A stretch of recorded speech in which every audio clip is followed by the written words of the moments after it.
Have you ever wondered why you love the music you love? What if every song that gives you chills is actually a tiny, perfect truce in a huge, centuries-long battle? A battle between pure order and beautiful chaos. Well, today, we're going to pull back the curtain on that secret dance. Think of it this way. There's a story of the shell and the heart. The shell, that's the part of us that loves patterns, that needs things to make sense. And the heart? That's the part that just lives for the surprise, for raw emotion, for a little bit of beautiful, unpredictable chaos.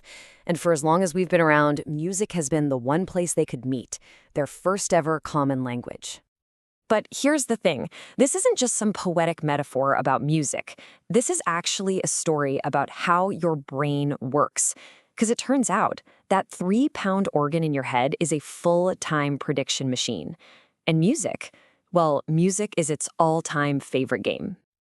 So first, let's talk about the shell. Just imagine your brain has this massive internal Spotify, but instead of just playlists, it's a library of every single piece of music you've ever heard.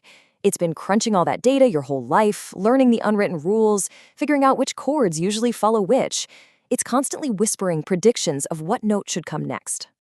And then, boom, you have the heart. This is that exact moment. You know the one. It's when the music suddenly zigs when you expected it to zag. That unexpected chord that sends a literal shiver down your spine. That's it. That's a prediction error. It's your brain's expectations being delightfully violated, and it is the secret sauce that makes music feel so powerful. And that right there, that's the blind dance. It's this nonstop, lightning-fast exchange between what your brain's shell thinks is going to happen and what the heart actually experiences from the music. And this dance isn't just for music. It's happening all the time. It's pretty much how you make sense of the entire world. So why does this dance feel so good? Well, it's basically the thrill of solving a tiny puzzle over and over. Your brain loves to be right, but what it loves even more is being surprised and then quickly figuring out the new pattern. When that happens, it gives itself a little treat, a little hit of dopamine. So music is, in a very real way, the perfect workout for your brain's prediction and reward system. Okay, so let's put this idea to the test. We're going to jump in a time machine and head back to the late 18th century. This is the Age of Enlightenment, a time when everything was about reason, logic, order, and structure. And you better believe the music of the time was a perfect reflection of that. Composers like Mozart and a young Beethoven, these guys were the absolute master architects of sound. Their music was just a marvel of logic and precision. Every single note had its proper place, a predictable role to play. It was the shoal in its ultimate form, a perfectly ordered musical universe. Just think about their main blueprint, the sonata form. It's basically a perfectly structured story. Act 1, the exposition. You meet your main characters, the musical themes. Act 2, the development. The plot thickens, things get tense. And then, Act 3, the recapitulation. Every conflict is resolved, and you get this deeply, deeply satisfying ending. So for someone listening back then, this music was like a comfortable, familiar room. Their brain knew the layout, it knew the rules. It was a very stable, understandable, and comforting world. Not a lot of sudden shocks, a world of really high certainty. But while all of this was happening inside the fancy concert halls, a totally different kind of music was bubbling up outside. This was the music of the heart. Raw, untamed, the sound of everyday people. And it was a million miles away from the polished perfection of the classical masters. This stuff wasn't born from theory, it was born from feeling. It was passed down by ear, generation to generation, with all its rough edges and beautiful mistakes left in.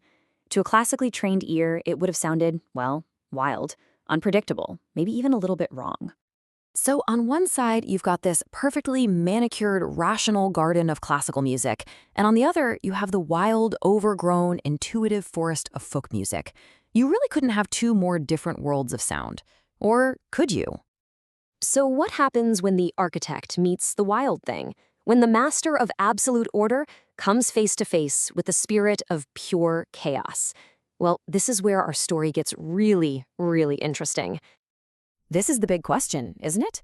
If your entire world is built on perfect form and logical rules, why in the world would you get so fascinated, truly obsessed, with music that seems to just break all of those rules? Get this. Joseph Haydn, one of the giants of the classical era, arranged over 400 folk songs. 400. That's not a little side project. That's a serious, full-blown obsession. Something about these primitive tunes just got under his skin. And then you've got Beethoven. This guy never even set foot on the British Isles, yet he sat down and arranged over 150 of their folk songs. It's like he was trying to decode a foreign language by listening to its most primal, emotional voice. But here's the twist, and it is a huge one. These composers weren't just trying to preserve these folk tunes. They weren't just appreciating them for what they were. No, they were trying to fix them. They actually had a name for it: domestication. Just like taming a wild animal, they would take these untamed melodies and, well, they'd break them. They'd force their surprising notes and their chaotic rhythms to fit into the strict, rational grid of classical composition. So why would they go to all this trouble?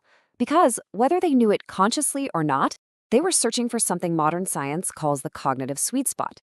See, our brains get bored if things are too predictable, but they get anxious and overwhelmed if things are too chaotic. That sweet spot, that's the perfect, delicious tension right in the middle. And that's the whole ballgame. By weaving the wild, surprising threads of folk music into the predictable, comforting fabric of classical form, these composers were basically creating the ultimate brain candy. They were hacking our neurology, engineering a perfect storm of surprise and satisfaction to create the maximum possible emotional reward. So, in this first round of the dance, you could say the shell was the clear winner. It heard the heart, and it immediately put it in a box. But the thing about the heart is it's a restless dancer. It's always pushing, always finding a new rhythm. And every time it breaks the rules, it forces the shell to grow, to build a new, bigger box to try and contain it. Now, this folk heart was a pretty gentle rebel. It was ultimately willing to be domesticated. But what happens 100 years later when a brand new heart is born? A heart with a rhythm so powerful, a spirit so defiant, that it doesn't just push against the shell, it shatters it completely. Well, that's a story for next time.